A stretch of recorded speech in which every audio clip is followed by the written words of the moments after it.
Hey y'all, welcome to Humming Catfish. Today we're going to be making pine cone cough drops. So grab some pine cones, get in your kitchen, and let's go. The cough drops that you get at the store have a lot of artificial ingredients, preservatives, and not to mention I read this interesting thing, I'll put a link in the description, that they found that the menthol in cough drops can actually make your cough worse and last longer. What we'll be using today is sugar, just regular table sugar, molasses, which has essential vitamins and minerals. It has B6, manganese, magnesium, selenium, iron, potassium. It's just an all-around kind of powerhouse on its own. The next ingredient is pine needles. The pine needles are great to add because they're going to give it a real boost of vitamin C. They also have antioxidants, congestant, and expectorant properties in them. But the star of the show is the green pine cone. These things are amazing. They have immune support. They have these polysaccharides and polyphenols, I think is how you say it, that actually boost your immune system. We're kind of making like a superhero kind of cough drop. Now you're probably asking, where do I get these green pine cones at? They're not at the grocery store. Well, I'm glad you asked. And for that, we got to take a little field trip.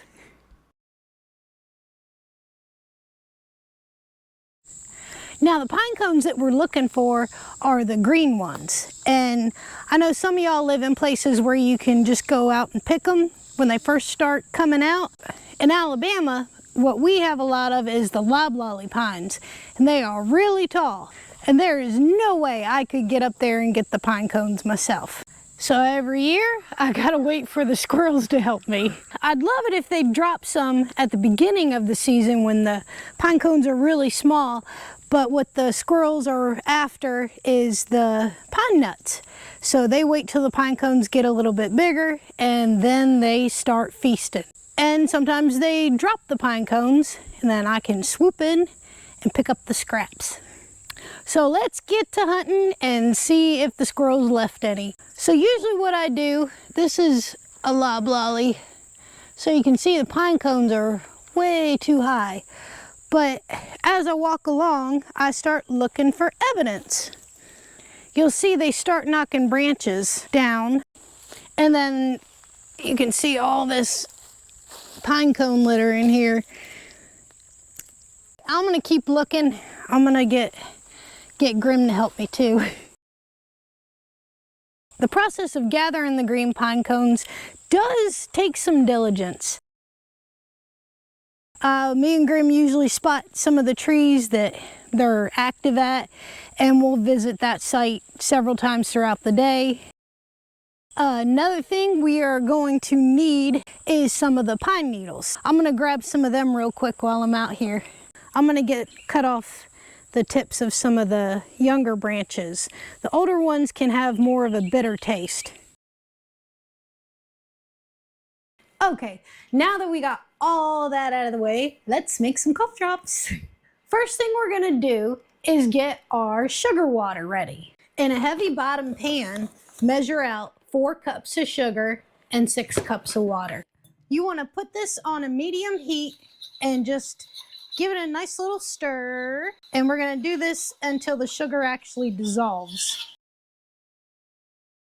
Now that it's dissolved, I'm gonna make sure that this is at a low temperature because I don't want it to start simmering. I don't want any of that kind of stuff happening yet. So we're gonna leave that there and get our pine cones ready. First thing we're gonna do is we're gonna wash and chop our green pine cones. You want about a pound of these. So I will show you how I cut these, because I know some pine cones that are in other areas, it's really easy to cut them. You can cut them with a knife. I actually have to get some industrial hedge trimmers to do this, so be right back. If you do this a lot, try to have a pair that you reserve for this kind of thing. They do have a lot of pine resin on them. It's just pine resin. First thing I'm gonna do is any parts like this that the squirrels were chewing on, I'm gonna cut that off. And then give this another chop. So these are ready for the pot. And you can see in a center cut, the little white things, those are the pine nuts that the squirrels are going after.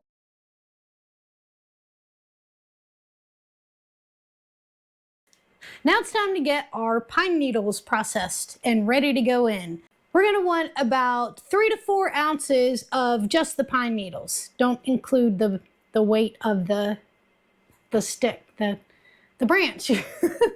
I'm going to get these rinsed, and then I'm going to strip off the pine needles and add it to the cones that will go into the water.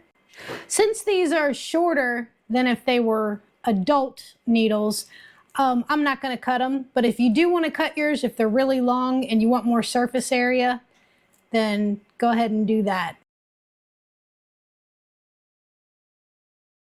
All right, look at that. I think Yule Gibbons would be very proud. We're eating our pine trees. So now we're going to add this to our sugar water. All right, so that is nice and warm. We're going to add our piney goodness. All right, so let's get this up to a simmer. Okay, now we got this at a simmer. I'm gonna kick that down a little bit.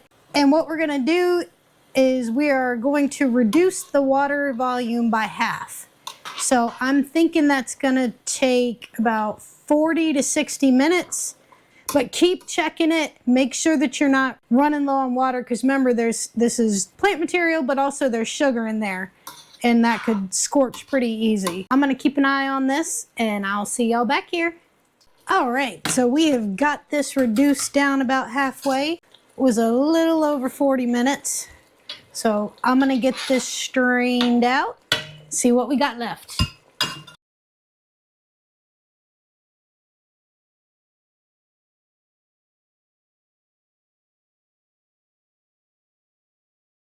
Just a quick tip on getting pine sap out of your pot. Just take some vegetable oil or olive oil and put some on a rag like that.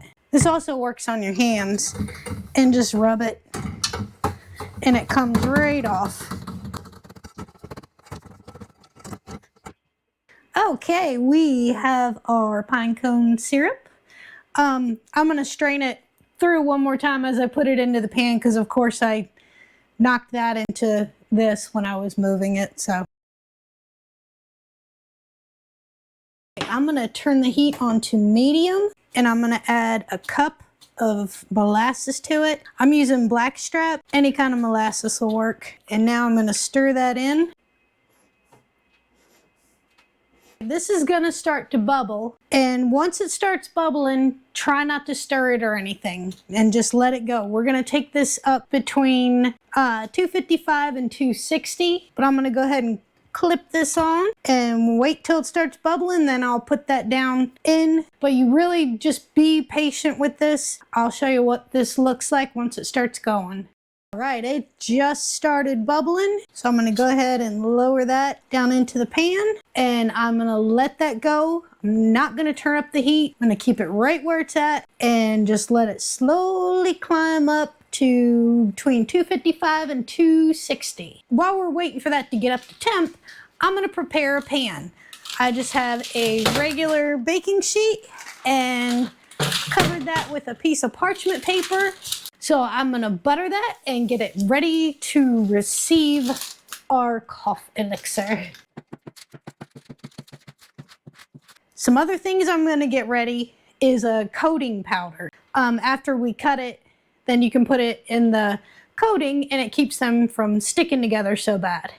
A lot of people use powdered sugar for their candies. I actually prefer cornstarch. It's not, I don't know, to me, it doesn't get sticky on your fingers, so I like that better. And another thing is little pieces of wax paper. This is from a batch that I made yesterday, but I actually wrapped each one in a little twist of paper, which is kind of nice. So if you want to do that, I think that's better, because I find no matter how dry and cool I keep them, they still tend to sometimes stick together. Okay, got this just under 260. So I'm gonna go ahead and take it off the heat and pour.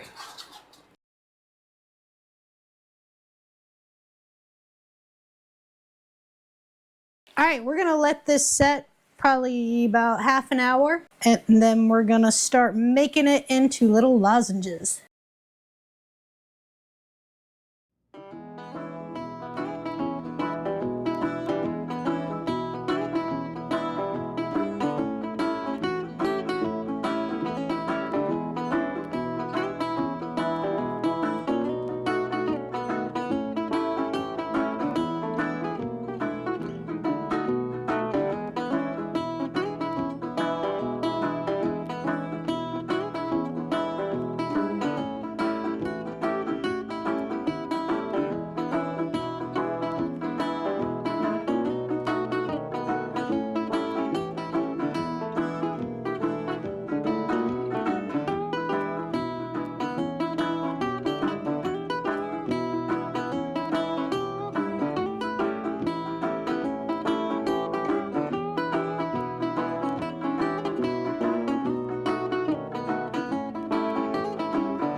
Now the flavor of these, it's not going to hit you with the pine flavor.